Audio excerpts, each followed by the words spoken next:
Avant de donner la parole à Cyril et puis après à Mauro. Je pense que vraiment, la pratique, c'est quelque chose qui vient avant la discussion. Je ne peux pas parler de cuisine avec quelqu'un qui n'a jamais cuisiné. Okay? Je peux en parler, mais on n'arrivera pas à saisir vraiment quelque chose d'important. Donc pour moi, une vraie formation serait une formation moins d'une semaine avec le temps d'écrire des choses, de faire des petits groupes, des discussions, etc. Mais là, nous sommes là pour des jours, même pas des jours complets. Donc, on n'a pas le temps de faire une formation active, une vraie formation active. Mais pourquoi on a le droit de faire ça quand même? C'est parce que je ne parle pas à quelqu'un qui n'a jamais cuisiné. Vous êtes tous au bord du bassin, plus ou moins, avec plus ou moins d'expérience.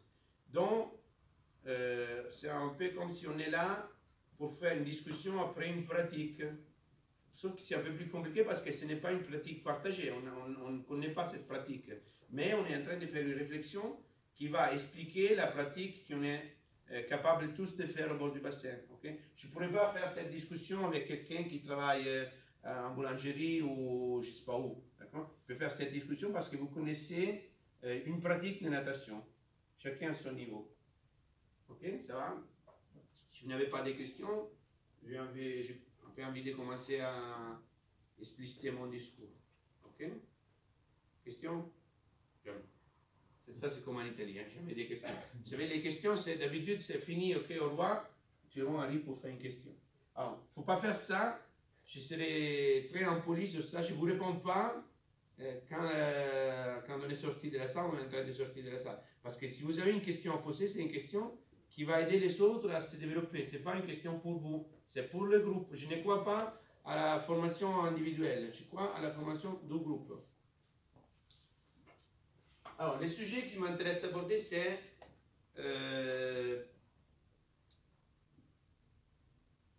la distinction entre trois termes, la pédagogie, la didactique et la technique. Okay?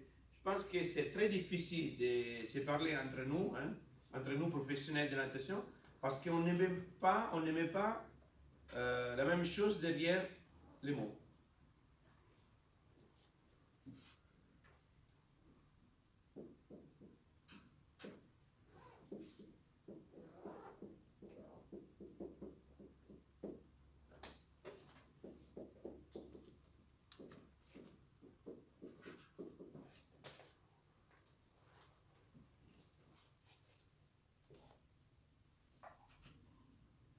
Alors, c'est très important de séparer les trois choses parce que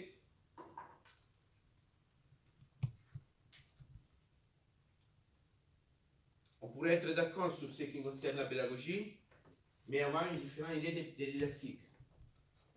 Ou avoir une image de la technique très différente et adopter une même pédagogie. Okay? Donc, si on arrive à séparer les trois choses, c'est possible de se dire, moi, je partage ton idée, non, oui, je partage tout ça, je ne partage pas tout ça. Si on n'arrive pas à isoler les trois choses, on est dans les discours idéologiques. Je ne suis pas d'accord avec toi et c'est fini. On ne peut pas discuter. Alors, il faut absolument isoler les trois choses. Dans un vrai travail actif,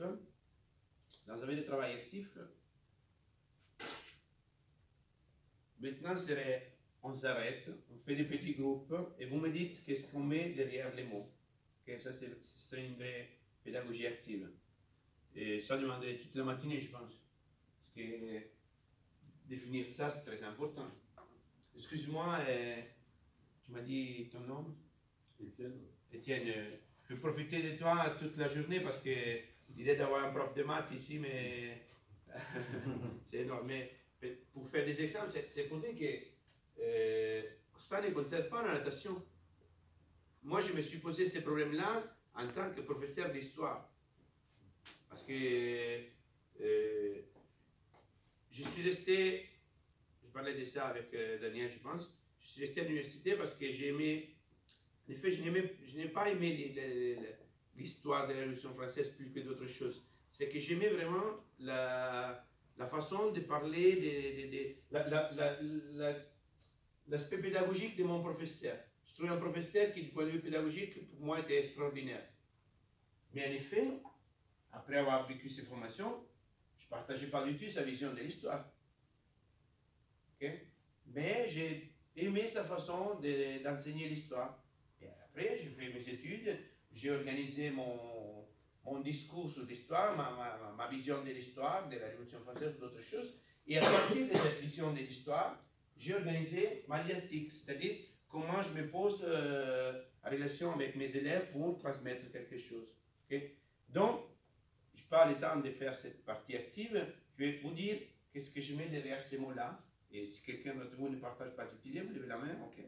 Et on fait une discussion sur ça, c'est très important.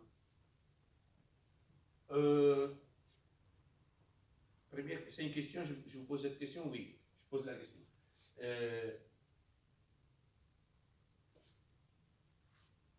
Est-ce que la technique, c'est quelque chose de figé ou c'est quelque chose de variable? Est-ce que la pédagogie, c'est quelque chose de variable ou est-ce que c'est quelque chose de figé? C'est-à-dire les plus élastiques des trois éléments. C'est quoi pour vous? Pour moi, la pédale. Le plus variable, c'est la technique. Vous voyez déjà, il y a un débat à faire sauter parce qu'il y a une position pédale élastique et il y a une position technique élastique. Déjà, élastique, c'est un mot, hein, j'utilise peut-être de façon inappropriée, mais... À travers mon expérience, j'ai vu la technique bouger beaucoup, la pédale bouger beaucoup ces 20 dernières années. Alors, il dit que la pédale bouge et la technique bouge. Il dit que la technique bouge, la pédale ne bouge pas ou bouge? La pédale, non. C'est la technique qui s'améliore. C'est instinct. Par contre, Cyril nous dit que la pédale bouge. Bah ouais, parce que pour moi, c'est strictement individualiste, une pédagogie. Ça ne peut pas se rapporter à... Alors la technique aussi en soi, hein, mais ça, tu touches à l'humain encore plus dans l'aspect pédagogique, parce qu'il y a une relation humaine en permanence. Donc ça ne peut pas être figé pour moi. C'est un rapport humain très complexe qui est très ouvert, quoi. Il y a sa période aussi. Ne serait-ce que parce que nous, on change. Je ne suis pas le même prof de maths vieux que jeune. Les mentalités changent. L'approche à l'être humain change. La pédale est plus variable du côté humain de la personne, mais la technique elle est plus variable au côté physique de la personne. Alors, je pense que, vous voyez, c'est déjà, ce débat c'est très intéressant, non? Et je n'ai pas la bonne réponse. Je peux vous donner ma réponse. Je n'ai pas la bonne réponse, je ne suis pas là pour vous donner. Je ne suis pas la vérité. Hein. Non, mais c'est important de se dire ça, parce que sinon, si la relation entre nous, c'est il vient nous dire la vérité. Je ne suis pas d'accord, conflit. Ça, c'est le débat idéologique. Alors, je m'en fiche complètement. Moi, je suis là pour résoudre des problèmes. Tout ça, c'est, vous devez des enseignants, des maîtres étrangers qui sont plus performants. Donc, ça, je parle de ça pour les dépasser. Okay? Parce qu'après, on verra à la construction d'une AGR et qu'est-ce qu'on fait pour faire améliorer une AGR. Et ça, c'est important pour mettre les mêmes discours derrière les mots. Alors, qu'est-ce que c'est la technique? Okay? Alors, quand je parle de technique, je dois éliminer les nageurs. On parle maintenant, on vient à l'intention. Hein? Je dois éliminer l'homme, l'individu. C'est-à-dire, je dois parler de technique, c'est quelque chose qui est généralisé. Okay? Donc, ce n'est pas la façon de nager d'un seul nageur. La technique, c'est,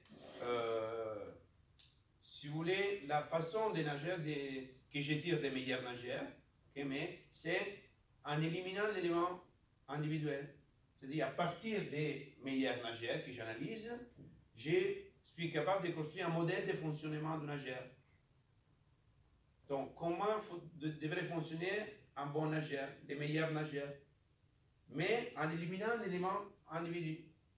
Parce que sinon, on est revenu à quelque chose qui n'est pas utilisable. Alors moi, je dois tirer un modèle de fonctionnement, et ce modèle de fonctionnement, c'est un modèle toujours variable. On fait un exemple. On a, varier les règlements pour empêcher à Ryan Lochte de faire les ondulations. Mais, là, on est obligé de dire, la technique c'est transformer, on ne peut plus faire ça. Okay? Donc, dans mon modèle de fonctionnement de l'énergie, je ne peux pas m'organiser pour enseigner ça, parce qu'on ne peut pas le faire.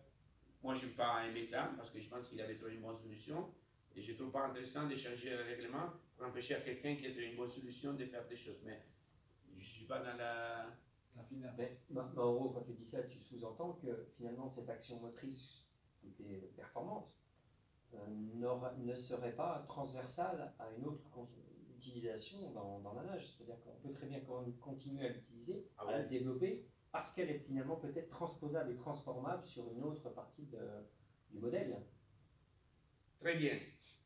Très bien. Sauf que là, on est dans la didactique. Alors, c'est pour ça qu'il faut bien séparer. Parce que si je fais ce discours en parlant de la technique, je suis sorti de mon discours. Alors, ça c'est les problèmes majeurs quand il y a des confrontations idéologiques. On croit de parler de la technique et on commence à parler de la pédagogie. Parmi entre nous, c'est pareil. C'est pas, on est adversaires, donc il y a des confusions. On a terminé de parler de ce type de confusion-là une heure dans la nuit. On a recommencé ce matin à 7 heures parce que moi, je pense de parler de pédagogie et il me parle de technique et on ne se comprend pas. Alors, pour moi, la technique, c'est la façon de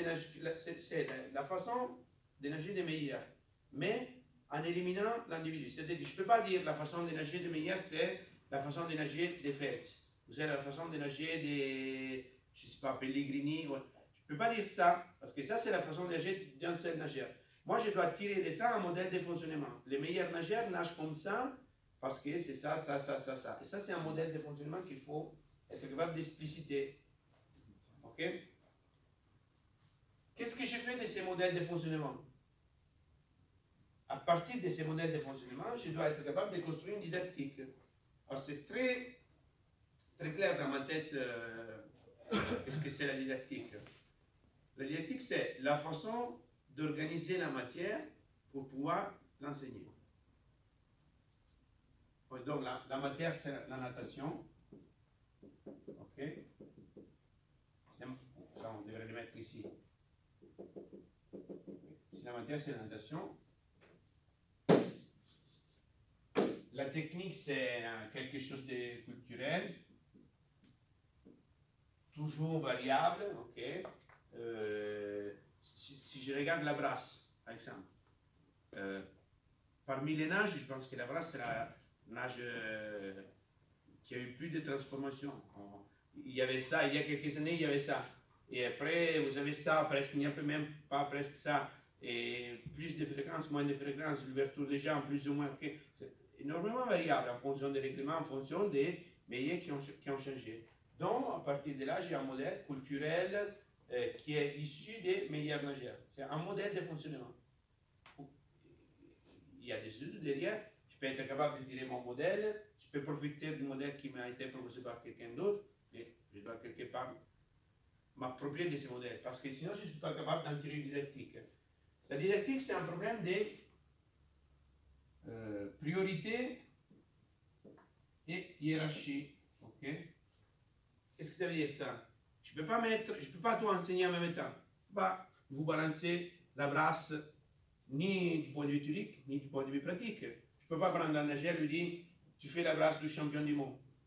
Je ne peux pas prendre la technique et superposer un nageur.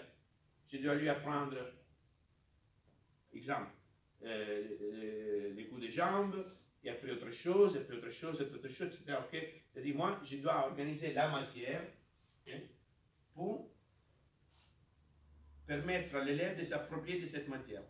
Donc, il y a des choses qui sont plus importantes ou moins importantes.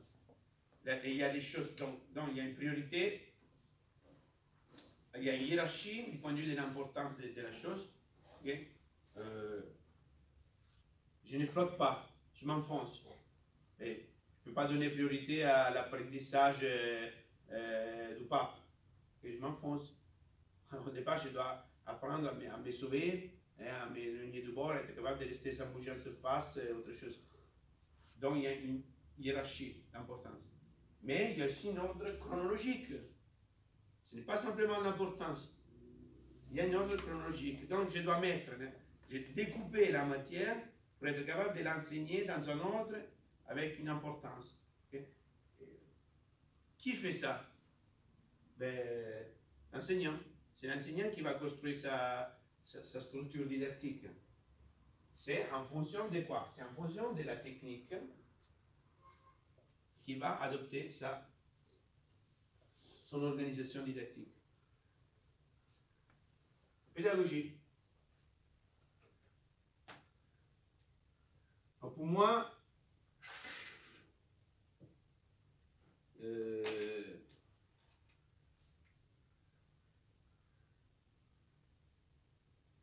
la pédagogie, c'est quelque chose de figé. Une fois qu'on a choisi, on ne peut pas changer. Je ne peux pas mélanger pour ce qui concerne la pédagogie.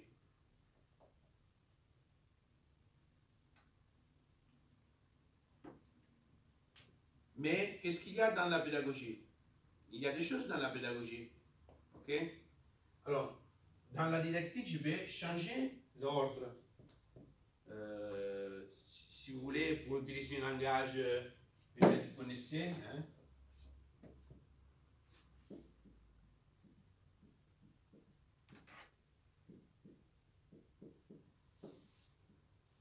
Il y a des passages obligés. Okay? Je ne sais pas, toucher les fonds, remonter, etc. pour qui c'est qui on les lit. Est-ce que je suis obligé de respecter cet ordre ou est-ce que je peux changer cet ordre? Ça, je peux varier ça. C'est à moi de choisir en fonction de l'élève, de ma stratégie, ok? Et je pense que dans la pédagogie aussi, il y a plusieurs méthodes, il y a plusieurs façons de communiquer. Et là, la façon de communiquer doit changer en fonction de l'élève. Mais l'option pédagogique, c'est figé. Une fois que j'ai choisi une option pédagogique, je ne peux pas changer. Et parce qu'il n'y a pas vraiment trop de pédagogie, je pense. C'est l'identité de l'enseignant. Alors, il y a une pédagogie de la reproduction.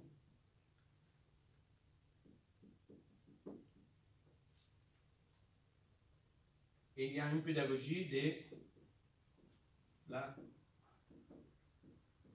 réussite. Pour moi, c'est en grande partie les choses qui m'intéressent. Les grands débats, c'est est-ce que je suis dans une pédagogie de la reproduction? Est-ce que je suis dans une pédagogie de la réussite? Qui... Maro, Oui? tu peux donner des exemples? Non. Non, pas maintenant. J'y arrive. C'est-à-dire, pédagogie de la réussite, à mon avis, c'est réussir avant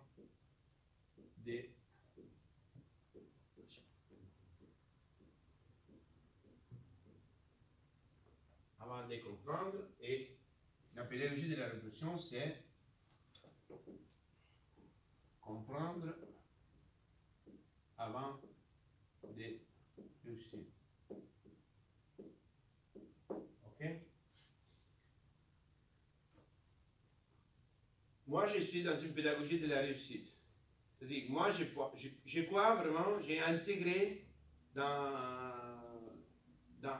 mon cœur, vraiment dedans, dans très grande profondeur dans moi, que mon problème, c'est de mettre l'élève dans une situation de réussite. Je m'en fiche qu'il comprend la chose. Pour moi, le problème, c'est lui permettre de réussir. Réussir avant de comprendre. Je ne peux pas éliminer les comprendre, parce que le problème, c'est de mettre les choses dans un ordre de priorité. Il y a un subordonné et un subordonnant. Si vous voulez la référence, c'est Piaget qui nous parle d'assimilation et accommodation. Okay? L'apprentissage se fait à travers l'action, par assimilation et accommodation. C'est-à-dire que j'assimile les nouveaux portables à mon vieux portable C'est-à-dire, je fais une association, je dis plus ou moins ça correspond. J'ai des fonctionnements qui sont plus ou moins adaptables au nouveau portable. Et après, il y a une accommodation, c'est-à-dire, alors, les boutons rouges, c'est pour arrêter. C'est pas à gauche, c'est à droite, mais c'est quand même, j'ai assigné au fait que c'est un bouton rouge. Donc, j'adapte. OK? Et après, il y a les boutons verts pour quantité de choses. Alors, une pratique réussite. Donc, j'ai réussi à faire ça. Okay? Et puisque j'ai réussi à faire ça, je peux comprendre. Qu'est-ce que ça veut dire, je peux comprendre? Ça veut dire que je peux me dire, OK, dans tous les téléphones portables, les boutons rouges, c'est pour faire ça. Donc, c'est pour ça. Donc, ça devient quelque chose qui est utilisable ailleurs. Oh, dans la natation, c'est pareil, c'est encore plus ça. Je vous proposais l'exemple du téléphone, mais c'est encore plus ça. Parce que l'être humain, il n'a pas les systèmes au niveau cérébral pour comprendre des choses quand il est vraiment petit. L'enfant, il commence à toucher les choses, il met les choses dans la bouche pour connaître, il commence à construire des choses, à construire des connaissances à travers une pratique. Okay? On ne parle pas avec l'enfant pour lui dire tu fais ce mouvement-là, tu prends la main, tu fais ça, tu jettes des choses. On ne lui apprend pas à marcher, en lui expliquant des choses, ou en lui faisant faire plusieurs fois la marche. Okay? Oui, avec un mode d'emploi. On fait des tâches, on marche ensemble, on fait un jet, et à travers ça, on va avoir des apprentissages. Alors, je partage totalement ce que oui. tu dis, mais pour reprendre l'exemple du téléphone portable, si tu n'as pas en face de toi quelqu'un qui va t'interroger sur mais est-ce que tu es au courant qu'on peut faire ça aussi, on peut faire ça aussi, on peut faire ça aussi, on peut faire ça aussi, on peut faire ça aussi, si tu n'as pas cette interaction qui te permet de t'interroger finalement sur les capacités que tu as derrière, tu ne seras pas en mesure d'aller chercher, ou du moins, on ne sera pas tous au même pied d'égalité. Il y en a qui auront cette curiosité, d'autres non.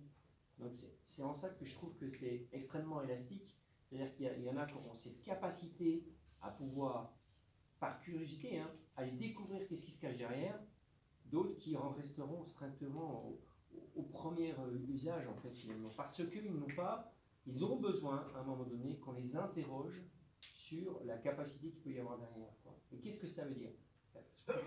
C'est Raymond Cateau qui disait que si, c'était sur le DVD de Megève, il disait, si c'est la vérité de l'enseignant, l'enfant la digère très simplement, mais finalement, ce n'est pas sa propre vérité. Tant qu'il ne l'a pas découvert, ça ne devient pas sa propre vérité. Et si nous, on ne l'interroge pas en permanence, ben, ces vérités, elles vont rester extrêmement limitées, quoi, malgré qu'il ait réussi. C'est-à-dire que cette réussite-là, on sera limitée parce que derrière, on ne l'a pas en permanence interrogé. Quoi. Oui, je partage ton avis. C'est-à-dire que pour comprendre, je pense que derrière, il peut y avoir deux sens à comprendre pour moi. Comprendre, ça peut être parce que l'individu est capable de comprendre ça, mais est-ce qu'il est capable de l'exploiter derrière, de le réingérer derrière, ou de faire des liens entre différentes choses? Tu parles d'un mix entre reproduction et réussite, c'est vrai? Moi, je pense que derrière le mot comprendre se cache la complexité d'être humain. Ah ouais, je suis tout à fait d'accord avec toi. J'étais en train d'aborder ces sujets-là parce que je suis complètement d'accord avec toi. Tu vois, par exemple, pour te donner un exemple assez concret, un enfant, lui faire souffler dans l'eau, pour moi, ça n'a pas de sens. Ça n'a pas de sens. Je parle pour un enfant qui a 5 ans, qui a 5 ans, 6 ans, il ne sait même pas ce qu'il est lui-même. Il sait même, pour lui, il est juste un vague tuyau avec dedans un trou dans le corps où tout se mélange, air, nourriture, eau. Il ne sait pas ce qu'il est. Il ne sait pas ce que veut dire respirer. On ne lui a jamais posé la question. Il ne sait pas ce que ça veut dire inspirer, expirer. Il ne sait pas ce que c'est que l'apnée. Il ne sait rien sur lui-même. Donc, ce n'est pas simplement, finalement, l'action de le faire souffler qui va lui faire prendre conscience derrière que comment je fonctionne dans la vie de tous les jours. C'est-à-dire qu'on aura besoin, à un moment donné, encore une fois, d'aller au-delà de cette simple interrogation aquatique pour lui faire comprendre que il faut que tu comprennes encore un petit peu plus comment tu fonctionnes pour que tu sois à même de pouvoir derrière réussir dans le milieu aquatique, qui est extrêmement complexe. Alors, je partage la première partie de ton discours et un peu moins cette deuxième partie, mais c'est un débat qui nous concerne depuis très longtemps. Je ne pense pas, hein, mais je ne veux pas, je suis d'accord, je ne sais pas si ça ne m'intéresse pas, parce que je pense que là, si on rentre dans ce débat-là, on rentre dans un débat qui ne nous aide pas à progresser en tant qu'enseignant. Mais pour ne pas éviter la question, je vais y entrer dedans. Je te dis que je ne pense pas que quelqu'un qui n'est un homme, je ne parle pas d'un nageur, un homme qui n'a jamais réfléchi sur comment ça fonctionne la fonction ventilatoire, il est quand même capable de respirer ou d'être un athlète performant dans le football ou autre chose. Donc, je ne pense pas que la compréhension soit indispensable. Mais, okay, et je vais rentrer dedans complètement. Je pense que derrière les mots comprendre, il y a tellement de choses qu'il faut expliciter. Parce que c'est derrière les mots, on a fait ça sur pédagogie dialectique technique, les mots comprendre nous empêchent de progresser. Donc il faut mettre plusieurs choses derrière les mots comprendre. Donc on va faire ça. En sachant que pour moi, ça vous pouvez le noter pour moi, hein, pour l'italien qui vient ici en France pour dire des choses, moi je m'en fiche un peu de la pédagogie. Moi j'ai jamais dit, chez moi au moins, je suis dans la pédagogie de l'action. Okay? J'ai m'inscrit dans la courant des méthodes actives, si vous voulez, hors de la notation, on peut dire, pour chercher sur Philippe Mérier maintenant, mais Freinet, Montessori, etc. Mais c'est des courants, c'est passé, c'est quelque chose qui fait partie de l'histoire. On a envie de progresser, c'est évident. Mais moi, je suis dans la pédagogie de la réussite. Je refuse de mettre mes élèves dans l'échec. Et je fais n'importe quoi pour obtenir que mon élève soit capable de faire la chose que je lui propose. À la limite, Jean-Michel me dit que je suis capable de sortir de la pédagogie active pour obtenir ça. Mais je m'en fiche. Si je dois obtenir un résultat, pour moi, c'est faire réussir l'élève. Ça, je l'écris pour en parler après. Hein.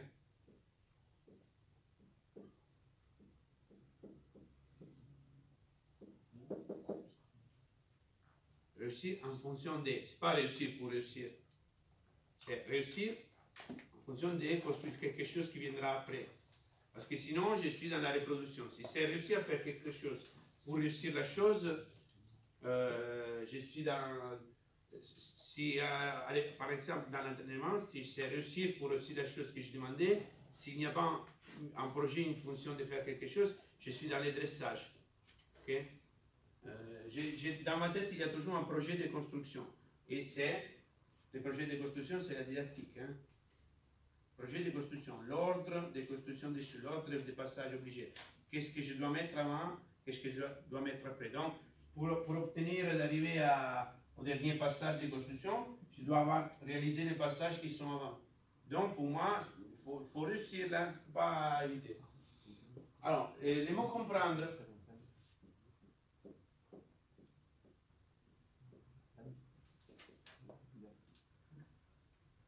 Alors, je pense que vous devez m'aider parce que je ne sais pas si peut-être je me trompe. Au moins en italien, nous ne sommes pas assez riches dans la langue pour avoir plusieurs mots différents pour dire la même chose. Alors,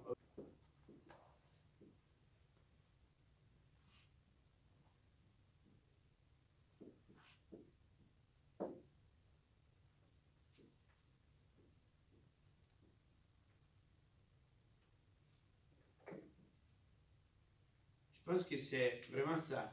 C'est comprendre pour réussir, pour comprendre. Sauf que ces deux comprendre ne sont pas la même chose.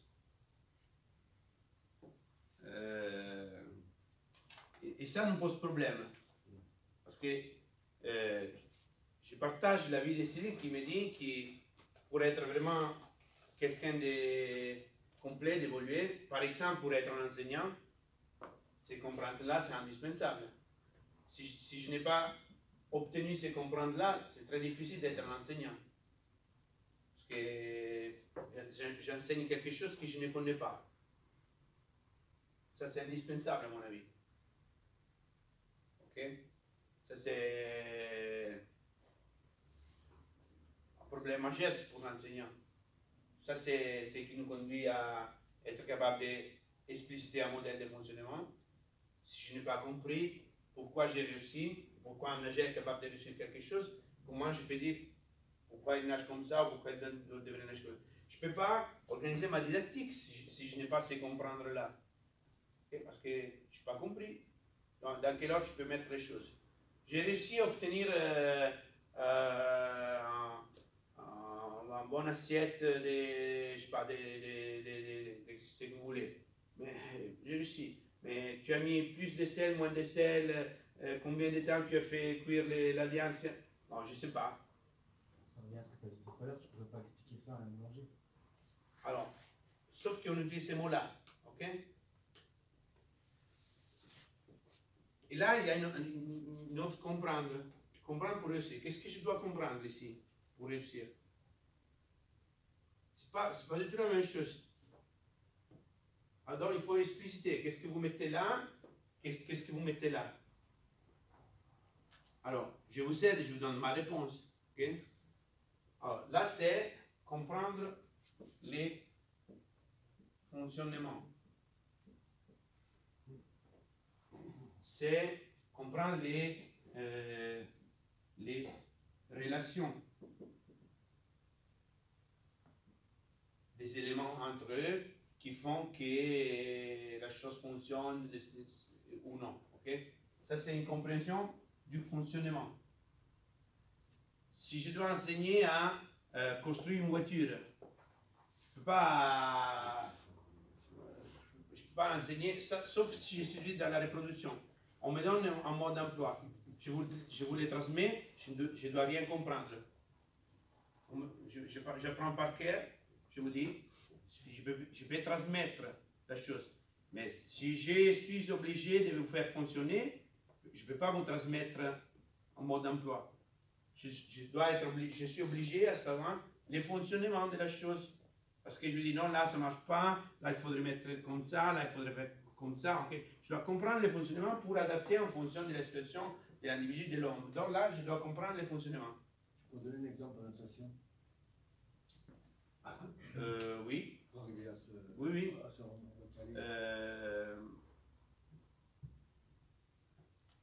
Pour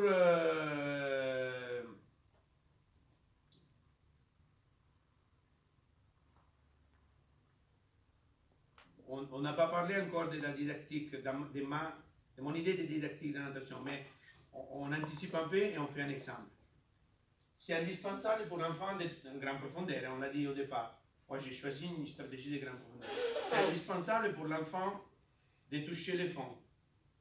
Okay? L'enfant doit toucher le fond en grande profondeur. Vous savez ça, plus ou moins, vous êtes tous d'accord, je ne sais pas. Il y a quelqu'un qui ne partage pas cet avis. C'est indispensable pour l'enfant de toucher le fond. Mais c'est indispensable de toucher le fond, d'aller vers le fond et toucher le fond pour deux raisons. Alors, il y a une première raison, c'est construire les limites de l'endroit où je fais des choses. Okay? Je sais que ce n'est pas un trou qui ne s'arrête jamais, mais c'est quelque part, il y a quelque part, là je ne peux pas plus tomber, je peux plus tomber, ça s'arrête. Okay? Donc c'est une première raison pour toucher le fond. Et après, il y a une deuxième raison d'aller vers le fond, c'est d'avoir un espace suffisant pour découvrir la remontée passive. C'est-à-dire, j'essaie d'aller vers le fond et d'y rester pour vivre le fait que l'eau me fait remonter. C'est deux raisons complètement différentes. Alors, si je connais ces deux différents fonctionnements, moi en tant qu'enseignant, si je connais les deux différents fonctionnements, je sais que pour aller vers le fond et découvrir les limites, peu importe si je vais avec un avion, une voiture, avec une perche, avec mon copain ou avec quelqu'un qui m'aide. Parce que mon problème, ce n'est pas comment je vais vers le fond. Comment je vais vers le fond, c'est de découvrir qu'il y a un fond quelque part.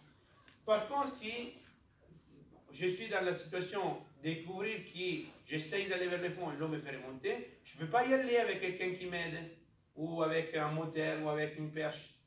Parce que là, je dois lutter contre l'eau qui me fait remonter. Donc, si je connais les fonctionnements, je peux proposer des choses différentes en fonction du besoin que je vais résoudre, satisfaire. Ok? Donc là, en tant qu'enseignant, je dois connaître les fonctionnements. Par contre, là, c'est comprendre pour réussir. Je ne suis pas l'enseignant là. Là, je suis le nageur. Ok? Pour être nageur, l'enfant, je n'ai pas besoin de lui expliquer qu'il va toucher le fond pour découvrir qu'il y a un fond. Qu'est-ce qu'il doit comprendre alors? La tâche. Très bien. Alors là, comprendre, c'est comprendre la tâche. Et j'écris plus simplement, comprendre la chose que je dois réussir. Ok. C'est pas du tout la même chose. C'est pas du tout la même chose. Si je n'ai pas compris la chose à réussir, je ne peux pas fonctionner. Alors, si on utilise les deux mots comprendre avec le même fonctionnement, et on se met à faire un débat, est-ce qu'il faut réussir avant de comprendre, comprendre avant de réussir? On ne peut pas parler. Parce que, alors, moi je vous dis que si mon élève n'a pas compris la chose à réussir, il ne peut pas fonctionner. Comment il peut évoluer, comment il peut se transformer s'il n'a pas compris la chose à réussir? Exemple, je vais obtenir qu'il soit capable de faire une culée d'au moins 10 mètres. Okay? Alors, peut-être il n'a pas les moyens pour le faire, peut-être il a les moyens pour le faire, je ne sais pas. Mais s'il n'a pas compris que je vais voir qu'il pousse sur le mur pour sortir après les drapeaux, s'il n'a pas compris ça, il va faire autre chose. Alors, il doit comprendre la chose à réussir. C'est pas parce qu'il n'a pas... Alors, je veux qu'il arrive à toucher le fond. Petit Pierre, qu'est-ce que tu dois faire? Je dois toucher le fond avec les pieds. Très bien. Essaye. Okay? Je pense, pour répondre à ta deuxième partie, je ne pense pas qu'il doit expliciter le fait qu'il a touché le fond, dont il y a une limite, dont je ne veux pas m'enfoncer. Parce que ça, c'est une information qui passe à son cervelet. Une fois qu'il a construit les limites du fond, il va construire son schéma corporel dans l'eau. C'est-à-dire comment je suis fait dans l'eau et comment c'est fait l'endroit où je vais faire des choses. C'est une information qui passe à niveau non conscient. Okay? Mais je dois utiliser le cerveau pour lui faire passer l'information de la tâche à réussir. Donc j'utilise le cerveau pour faire passer des informations qu'il doit utiliser pour réussir quelque chose. Mais la construction d'une activité motrice se fait à travers les cervelets. Ça ne se fait pas à travers les cerveaux conscients. Il y a un programme, il y a des infos que je dois faire passer. Il y a des différents types d'informations que je dois faire passer. Okay?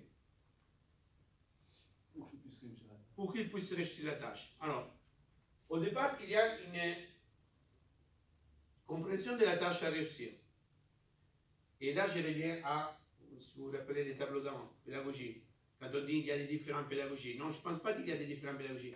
Il y a des différentes façons de communiquer. Ce n'est pas la même chose. Alors, on revient à un exemple très simple qu'on a fait hier soir ici dans la salle. Alors, la tâche, c'est... tu t'appelles, excuse-moi? Brian. De faire sortir Brian de la salle. Okay? Ben, alors, Brian, est-ce que tu peux sortir? Est-ce que tu dois réussir? Ok. J'utilisais des langages. Ok. Mais s'il était chinois, il ne parlait pas la langue, ben, je pourrais dire. Okay? C'est une autre façon de communiquer. Ou sinon, il ne parle pas. J'ai dit, est-ce que tu peux sortir de la salle? Parce qu'il parle français. Tu peux sortir de la salle? Oui. Imitation, fais comme lui, c'est la même chose. Ok? Donc, peu importe, c'est à moi de trouver la solution pour lui faire comprendre la tâche à réussir. C'est la PEDA, ça. Non, c'est la communication. Ça, c'est la communication. Oui, c'est la communication que tu utilises, la stratégie que j'utilise, mais qui fait partie de ma pédagogie. Ok? Mais ce n'est pas une différente pédagogie si je lui parle en français, si je lui dis d'imiter quelqu'un. Parce que le souci, c'est toujours de lui faire comprendre la tâche à réussir. Ok? Sachant qu'il faut être précis. Si tu lui dis d'aller chercher un café dehors, il va sortir de la salle. Sauf qu'il n'aura pas compris pourquoi que le but du jeu, c'était finalement de sortir de la salle. Oui, mais je m'en fiche un peu. Parce que mon problème, c'est Alors mon problème, c'est réussir en fonction de quoi? Ok?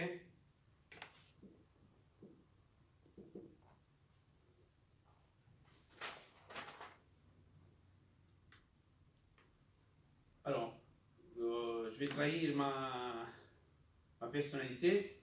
Je ne suis pas trop pour la démocratie dans l'apprentissage. C'est-à-dire que je ne pense pas qu'on a le droit de faire perdre du temps à nos élèves. Donc, alors, pour moi, la clé, c'est ça. J'essaie de donner la bonne information, pas trop d'informations, la bonne information pour lui permettre de réussir la chose qui me permet de rejoindre mon objectif. Alors, évidemment, c'est quoi mon objectif? Alors, mon objectif, c'est de lui... Évidemment, c'est un exemple idiot, mais pourquoi je l'ai fait sortir de la salle? Mon objectif, c'est...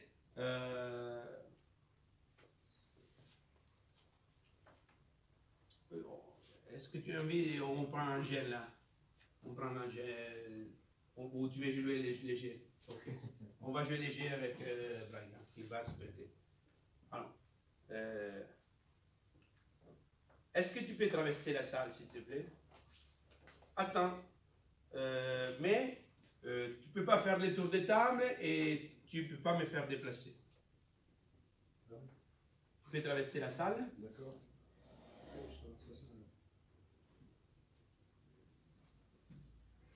Alors, mon objectif, c'était de lui apprendre à passer sur la table. Okay? Il y a tellement de coordination pour faire ça.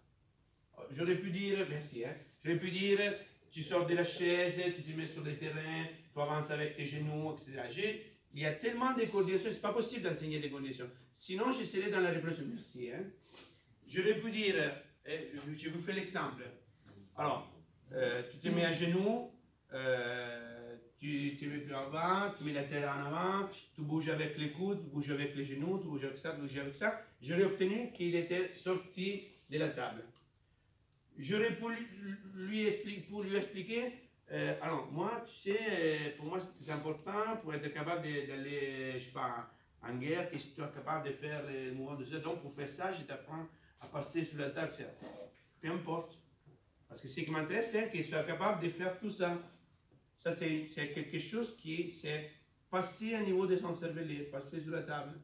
Okay? Donc, je lui ai proposé une stratégie. Alors, j'ai utilisé traverser la salle. Peu importe, j'aurais pu dire, je ne sais pas, autre chose. Peu importe.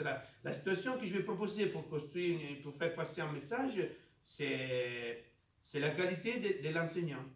C'est-à-dire que plus l'enseignant est performant, et plus de situations il va trouver pour faire passer des tâches. Et plus il est performant, et plus les tâches qu'il va proposer seront intéressantes pour l'élève. Par exemple, ça, ce n'est pas une tâche intéressante. C'est parce qu'il a accepté de jouer léger, de faire ça. Mais si c'était une vraie formation, pour moi, c'était plus intéressant d'embêter avec des enfants une situation, je ne sais pas, en G, quelque chose, pour les obliger à passer sur la table. Mais dans ma tête, il y a une didactique où passer sur la table, c'est un passage obligé pour faire autre chose. Ok? Mais il va élaborer une stratégie pour pouvoir sortir de la salle. Donc c'est pas le cervelet qui va commander à ce moment-là. Le cervelet va commander les mouvements. Voilà. J'ai utilisé son cerveau. Mais la stratégie, J'ai utilisé son cerveau parce que je ne peux pas faire passer un message sans passer par le cerveau. Okay? Parce que la communication, nous, on ne peut pas communiquer s'il n'y a pas le cerveau actif. Okay? Mais l'organisation de l'action se fait par le cervelet. Alors, une question par rapport à un exemple très précis, je vais pas avoir ton avis. Si moi je prolonge la situation en posant la question à Brian, alors quelle solution tu as trouvé? Comment tu t'es organisé et pourquoi? Je pense que finalement tout ce qu'il va dire derrière, c'est pas forcément constructeur. Est-ce que c'est pour toi, est-ce que ça peut être constructeur pour toi qui formalise? Alors, je ne peux pas répondre à ça, ça dépend. Il y a des situations où ça c'est important, il y a des situations où ça c'est pas important. Comme il y a les champions du monde qui sont capables de te dire j'ai gagné parce que au second 15 de manage, j'étais capable de tourner la main à droite. Et il y a des champions du monde qui te disent j'ai gagné parce que je suis allé fort. Alors, ça dépend de l'individu, des situations, etc. Je ne me sens pas obligé à expliciter la compréhension parce que la réalité ne fonctionne pas comme ça. Alors, ce qui m'intéresse, c'est qu'il soit capable de passer sur la table. Si en fonction de ce que je voudrais obtenir après, ça suffit, je n'ai pas besoin de perdre du temps pour lui faire expliciter des choses. Si j'ai besoin de sa compréhension pour lui faire des choses, je prends du temps pour expliciter. Et quand est-ce que j'ai besoin d'expliciter? On ne sait jamais. Sinon, on revient à analyser toutes les possibles situations de l'univers entier. Parfois, j'ai besoin de lui expliciter pour motiver. Parfois, je n'ai pas besoin de lui expliciter parce que je peux mettre l'attention sur autre chose. Je n'ai pas besoin de faire... alors, exemple. Je pousse sur... comment ça s'appelle? L'accélérateur. Okay? Je pousse, je vais plus fort. J'apprends à mon fils à conduire. Tu mets les pieds là, tu t'arrêtes, tu mets les pieds là, tu vas plus fort. Si tu mets les pieds gauche là, tu peux changer. Ok? Tu as compris ça? Fais voir. Change, oui. Accélère, vas-y. Ok? Tu es capable, c'est fini. C'est un volet. Non, mais je m'en fiche. Je n'ai pas besoin de lui dire, mais alors pourquoi tu as fait ça? Alors pourquoi tu mets les pieds là? S'il est capable de les faire, il n'a pas besoin de devenir un professeur ça, c'est ma mission. Hein. Oui, mais sauf que je n'aurais pas dit comme ça, j'aurais dit accélère et freine. Et comment tu as fait pour accélérer? Et non pas appuie sur la pédale, parce que là c'est différent. Là, tu imposes une tâche. On est vraiment là pour le coup sur. Non, mais je m'en fiche, parce que moi je suis dans la pédagogie de la réussite.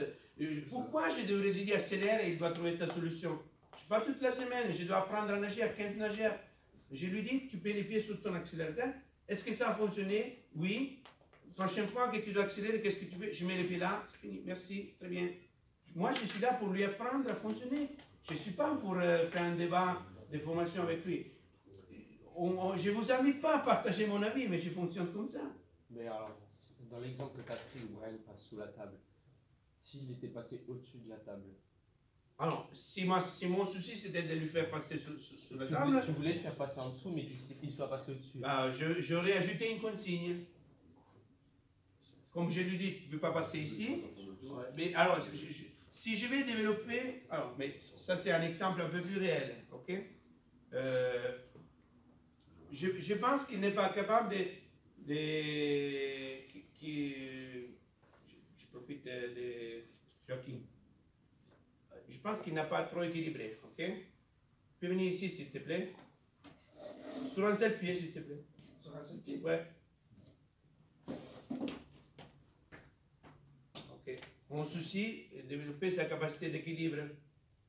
Okay? Il a choisi cette stratégie-là. Aucun débat possible. Alors, tu les fais sur l'autre pied, mais avec des sons un peu plus importants. Jusqu'à ma chaise. Oui, pourquoi pas. Non, ça ne suffit pas. Combien de moments tu as fait? 4. Ah, tu les comptes pour venir ici, tu en fais un moins. Ok, son équilibre. J'ai utilisé son cerveau pour lui faire comprendre une tâche avec des consignes. Parce que la tâche, alors, on reviendra ici, mais alors, tâche et consigne. Hein? Okay.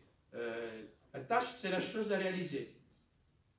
La consigne, c'est l'élément qui organise la tâche. Okay? Alors, tu dois sortir de la salle. C'est une tâche. Tout le monde doit sortir de la salle. Okay? C'est une tâche partagée. Okay? Mais, puisque j'ai des objectifs à réaliser, je voudrais organiser l'activité. Alors, je commence à dire, tu sais qu'ils sont moins âgés que 25 ans, devraient sortir de la salle par la fenêtre. Ça, c'est la consigne, mais ce n'est pas du tout. La tâche, c'est sortir de la salle. Ok, mais ce n'est pas du tout la même façon de s'organiser.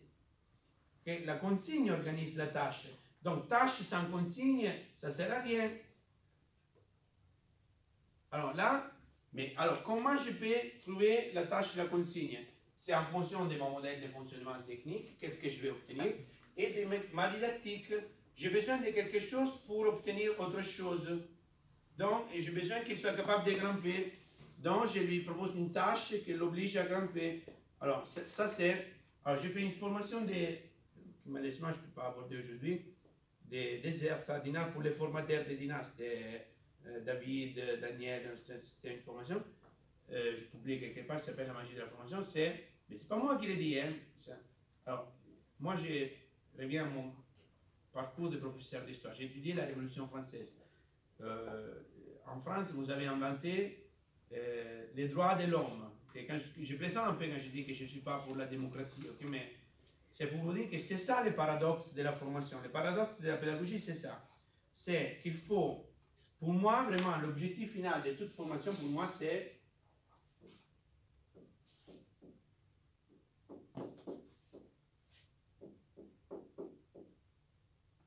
libérer l'élève. Moi, je ne suis pas là pour l'obliger. Je suis là pour libérer l'élève.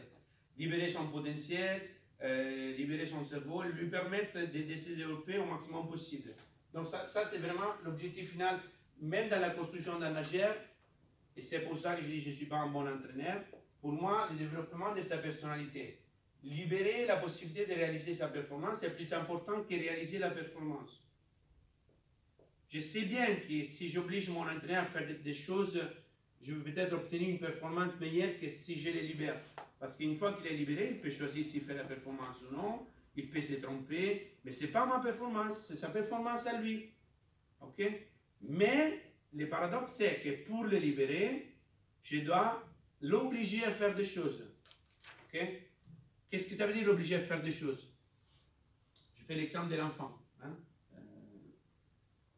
Si je dois apprendre à mon fils à manger des choses vertes, hein? Les enfants n'aiment pas manger les choses vertes. Je sais pas, les épinards, on a dit des choses comme ça.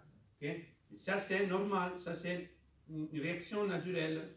Pourquoi on n'aime pas? Parce que pas maintenant, quand on était il y a quelques millions d'années dans la nature, si on mangeait toutes les choses vertes qu'on trouvait, il n'y avait plus l'être humain ici parce qu'il y en a 3 qui sont bonnes et la 4e qui va nous tuer. Donc, il y a une protection qui fait nous dire, si je ne connais pas, je ne mange pas. Et la réaction habituelle de l'enfant, c'est, je ne connais pas, je ne mange pas. Il y a une deuxième réaction qui nous empêche de manger quelque chose que je ne connais pas. J'ose manger, parce que peut-être il n'y a rien, donc je dois manger. Je prends un petit morceau, je mange, je ne connais pas, je goûte, je ne connais pas, je ne mange pas. Parce que le message c'est, je ne connais pas, ça pourrait être dangereux. Ça c'est inscrit dans notre histoire génétique. L'ontogenèse, les capitules de la phylogénèse, des choses comme ça. Hein, pour ceux qui veulent, Alors, qu'est-ce qui se passe? Comment je peux apprendre à mon enfant à manger les épinards? Je dois, entre guillemets, l'obliger à faire devenir l'épinard quelque chose de connu. Comment se fait ça? Il doit réussir à le manger. Donc là, stratégie. Alors, je suis un bon parent. Je vais trouver un jeu, je fais l'avion avec la cuillère, des choses comme ça. Je peux faire une assiette avec des couleurs, avec une image, ce que vous voulez. Ça dépend de la qualité de l'enseignant.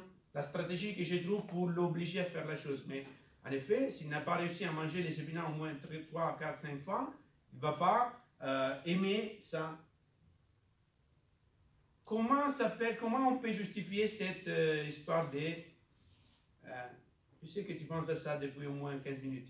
Comment on peut justifier cette histoire d'obliger quelqu'un à faire quelque chose? Oui, je parle à Jean-Michel. Comment on peut obliger quelqu'un à faire cette chose-là? Ça s'appelle les contrats didactiques. C'est-à-dire qu'il y a une relation entre les formés et les formateurs, selon laquelle les formés doivent accepter les consignes, les tâches, les consignes du formateur. Alors c'est un contrat didactique. C'est un contrat didactique qui peut être établi avec l'adulte. C'est un contrat didactique, c'est un contrat, c'est un accord. Tu dis, hey, tu viens en formation, alors la règle c'est qu'il ici, je vous propose de faire des choses, ok? Un exemple, on ne les fait pas aujourd'hui parce qu'on n'a pas le temps, mais si on fait un stage d'une semaine, ok? On l'a fait plusieurs fois. Dans ce stage d'une semaine, les formateurs vous disent, on va se mettre en groupe, on va faire des travaux ensemble, on va vous inviter à venir au tableau pour parler et dire des choses, et on va intervenir au bord du bassin avec les groupes de nageurs qui vous gérez. Okay? Ça, c'est la règle du séminaire. Vous êtes des adultes, on vous explicite ça avant, et vous dites, oui, d'accord, je prends. Donc, dans la semaine, vous acceptez de venir au tableau, vous acceptez l'intervention au bord du bassin. Si vous êtes adulte, vous dites non, je n'accepte pas cette règle. Très bien, donc vous sortez de la formation. Vous pouvez pas faire partie de la formation, mais vous dites j'accepte une règle oui et l'autre règle je ne l'accepte pas. Je pense que c'est un thème indispensable ça. Les parents aussi, je pense que c'est la même chose. Il y a un contrat, les contrats didactiques de formation qu'il y a entre les parents et l'enfant, ce n'est pas un contrat, on se met d'accord, je partage ou donc je fais partie, je ne partage pas. C'est un contrat social, c'est un contrat obligé par la loi et aussi par la culture. Il y a des obligations, les parents font des choses dans ton intérêt et l'enfant il est obligé d'accepter ça. Parce que quand j'oblige l'enfant à manger des épinards, c'est parce que je suis en train de construire sa capacité d'adulte de ne manger pas que pizza et frites. Okay? C'est pour lui que je fais ça. Donc c'est ça le paradoxe de la formation, c'est qu'il faut obliger quelqu'un à réussir des choses pour lui permettre de se libérer. Mais si on n'accepte pas ces mécanismes-là, on ne peut pas être formateur. En effet, ce que je crois vraiment, c'est que former, ce n'est pas négocier. La négociation, c'est quelque chose qui vient avant la formation. Et une fois qu'on a accepté de faire partie d'une formation, la règle, c'est qu'il faut accepter les règles de la formation, à condition que les règles de la formation soient des règles... non, c'est pas partagé, parce qu'il y a des situations où je ne peux pas prendre l'élève au bord du bassin, je vais faire une séance. Je ne peux pas passer les premiers 45 minutes pour expliquer au nageur qu'est-ce que je vais proposer aujourd'hui. C'est plutôt, vous devez accepter, aujourd'hui je suis l'enseignant, il y a un contrat entre nous, je vais vous proposer des choses pour vous faire progresser, vous devez accepter. Okay? Parce que c'est la règle du fonctionnement. Alors, la condition, c'est que moi, en tant que formateur, moi, j'ai des obligations. Alors, c'est quoi mon obligation? Attends, je vais terminer ça. La règle, c'est des choses. Moi, je suis très fortement fondé dans ma formation. Je ne peux pas improviser, parce que sinon, j'ai trahi. Si je propose à l'enfant de manger des épinards, c'est parce que je sais que c'est vraiment dans son intérêt et ça fait du bien. Si je propose de faire un plongeon de départ, c'est parce que je sais qu'il peut le faire, il peut réussir, et c'est ça dans son intérêt. Donc, je n'ai pas le droit de mettre l'élève dans l'échec. Je n'ai pas le droit de mettre l'élève, si j'ai choisi une pédagogie de la réussite, je n'ai pas le droit de mettre l'élève. Donc, il faut être, dans cette pédagogie de la réussite, il faut être vraiment très solide du point de vue des connaissances. Excuse-moi si... Non, mais encore une fois, c'est quelque chose que je partage énormément. Je crois, par contre, j'irais un peu plus loin, même, je dirais que la fonction de formateur, avant de rentrer dans la notion de contrat didactique, c'est de bien avoir quand même en amont compris tout ce que je pouvais mettre en place stratégiquement pour arriver à mon objectif. C'est-à-dire que si je n'ai pas fait à un moment donné le point sur vraiment toute la liste que je peux mettre en place, il me manquera quelque chose. C'est-à-dire, par exemple, pour donner l'exemple des épinards, est-ce que je me suis amusé à faire pousser des épinards avec les enfants sur le long terme? Est-ce que je me suis amusé à créer finalement une mousse d'épinards avec eux ou sans eux, puis voir ce que ça peut donner avec certains mélanges? C'est-à-dire qu'à un moment donné, si on n'a pas fait tout le tour de notre stratégie, voilà, c'est aussi ça la fonction de formateur. C'est pas se limiter en se disant, bon, bah, j'ai essayé ça, ça marche pas. Totalement d'accord, c'est exactement ça. Et donc c'est pour ça qu'on est là aujourd'hui, déjà. C'est-à-dire dans la stratégie de se dire, qu'est-ce que, pour développer mon panel à un moment donné de formateurs, d'éducateurs, qu'est-ce que je peux mettre en place, quoi? Comment je peux ouvrir mes écoutilles et... Entièrement d'accord, je pense que vraiment, j'insiste sur ça, tu as très bien fait de dire ça. Je ne peux pas me limiter à dire j'ai essayé, c'est sa faute.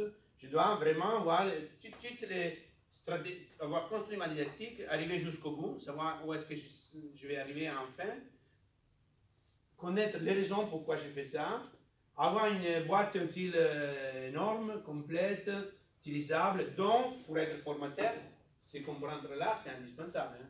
Je ne peux pas être formateur si je n'ai pas compris le fonctionnement. Alors, je peux être formateur en formation. C'est pour ça qu'on insiste sur l'importance de la formation continue, de se retrouver, d'étudier, de ne jamais s'arrêter, parce qu'au départ, on n'a pas une boîte utile vraiment complète, donc il faut faire recours aux collègues, aux formations, etc. Mais si on respecte la règle, pour moi, ça c'est incontournable. Hein. C'est-à-dire, moi, mon souci, c'est savoir que si je lui impose quelque chose, c'est parce que je suis dans la réussite. Je n'impose jamais de faire quelque chose si je ne sais qu'il va réussir. Moi, je me rappelle bien quand j'étais petit, quand j'étais nageur, qu'on m'a proposé de faire des choses que je n'étais pas capable de faire. Des essais, 3 essais, parce que j'étais gentil, et au 4e, je m'en le ventre. Je n'ai pas envie. Parce que l'enfant, je ne te dis pas, alors je ne suis pas capable, donc je ressens une sensation de frustration. Il te dit, je m'en le ventre, je vais maman. Et si c'est un adulte, il te dit, mon médecin m'a dit que je ne peux pas faire la brasse parce que j'ai un problème. Peut-être il n'a pas encore construit une bonne brasse. Il ne va pas te dire, je n'aime pas être confronté aux autres et être toujours dernier parce que ça va toucher ma confiance en moi-même, donc je ne fais pas la brasse. Il va te dire, j'ai un problème au genou, je ne peux pas faire la brasse. Je ne peux pas plonger parce que depuis quand j'étais petit, j'ai le vertige. Vous écoutez ça plusieurs fois ou non? Alors, est-ce que c'est vrai ou est-ce que c'est une explication du fait que dans la tâche que vous avez proposée, vous n'avez pas mis les lettres dans la réussite? Est-ce que le passage obligé à accomplir n'est pas ça, mais c'est quelque chose qui vient avant? Est-ce qu'il faudrait peut-être remonter? Je fais un exemple, un enfant qui n'a pas encore construit la brasse. Si pour construire sa brasse, il est en train de commencer à construire le mouvement de brasse sur les jambes. Et si je dis au groupe, vous faites 10 fois 25 en brasse, il n'a pas encore construit, il va rester toujours dernier. Donc son problème, c'est là pas de se concentrer à construire les jambes en brasse. Son problème, c'est là, je vais rester derrière les autres. Donc qu'est-ce qu'il fait? Soit il se tire sur la ligne, soit il fait des mouvements avec les bras, soit quand vous êtes tourné, il fait des ciseaux ou il fait des mouvements avec des crawls pour rester avec les autres. Parce que son problème, c'est se confronter aux autres. Il n'a pas envie d'être le seul qui n'est pas capable de faire la brasse. Alors plutôt, je dirais, on fait, pour tous les groupes, on fait 3 mouvements de jambes en brasse et on va terminer avec les dos. Comme ça, je lui donne 3 mouvements pour se concentrer sur la brasse et après, on lui propose de faire autre chose qu'il sait déjà faire. Alors là, j'ai mis l'enfant dans une situation de réussite sociale. Il ne faut pas oublier que la réussite, ce n'est pas simplement la réussite, c'est une réussite affective, c'est une réussite sociale, c'est une réussite motrice, c'est une réussite de compréhension. Si je propose, je fais une question, je pose une question à un enfant, et je sais qu'il ne peut pas me répondre, je le mets dans l'échec. Tu peux me dire par cœur les premières 15 pages de la critique de la raison de Kant. Tu me regardes, tu es idiot. Okay? Alors, il faut savoir qu'à un certain âge, l'élève n'a pas de développement cérébral pour te répondre à certaines questions. C'est un peu idiot de parler avec l'enfant comme si on est en train de parler avec un professeur de maths.